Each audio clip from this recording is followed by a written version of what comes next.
Hello சொந்தங்களே, welcome to mini vlog. வண்டிக்கு petrol ரொம்ப முக்கியம், நமக்கு டீ ரொம்ப முக்கியம். டீயை குடிச்சாதான் வேலை ஓடும். காலையில் இருந்துச்சுன்னு தம்பி ரொம்ப ஜாலியாக அவங்க தாத்தா கூட விளையாண்டுட்டு இருந்தான். சரி, அவன் விளையாண்டு டிஸ்டர்ப் பண்ண வேணாம்னு சொல்லிட்டு நம்ம லஞ்ச் ப்ரிப்பரேஷனுக்கு வந்தாச்சு. பிரேக்ஃபாஸ்ட் சாப்பிடாம லஞ்சான்னு கேட்காதீங்க, இன்றைக்கி சண்டே இல்லை, ஸ்ட்ரைட்டாக லஞ்சுக்கு தான் நம்ம போகலாம்.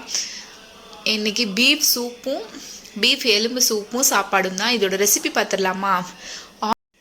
ஆயில் ஊற்றி வெங்காயம் போட்டதுக்கப்புறம் கருவேப்பிலை, கொத்தமல்லி, தக்காளி போட்டு நம்ம க்ளீன் பண்ணி வச்சுருக்க எலும்பையும் போட்டு நல்லா அது கூடவே மிக்ஸ் பண்ணணும்.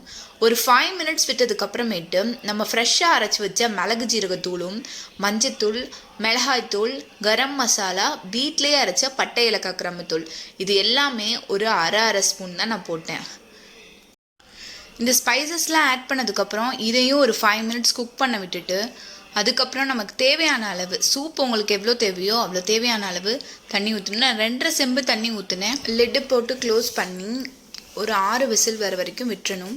சைட் பை சைட் நான் என்ன பண்ணிட்டேன், பசி எடுக்க ஆரம்பிச்சிச்சின்னு சொல்லிட்டு ஒரு கேரட் ஜூஸ் போட்டு குடிக்கலான்னு சொல்லிட்டு அதுக்கு ப்ரிப்பேர் பண்ணிகிட்டு இருந்தேன்.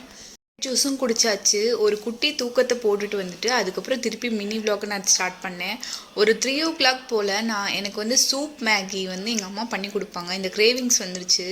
ஒன்றுமே விஷயம் இல்லை, நம்ம வீட்டில் வச்சுருக்க சூப்பில் மேகி மசாலா, மேகியையும் போட்டு நல்லா மேகி குக் ஆனதுக்கப்புறம் சாப்பிட்டு பார்த்திங்கன்னா வேறு லெவலில் இருக்கும்.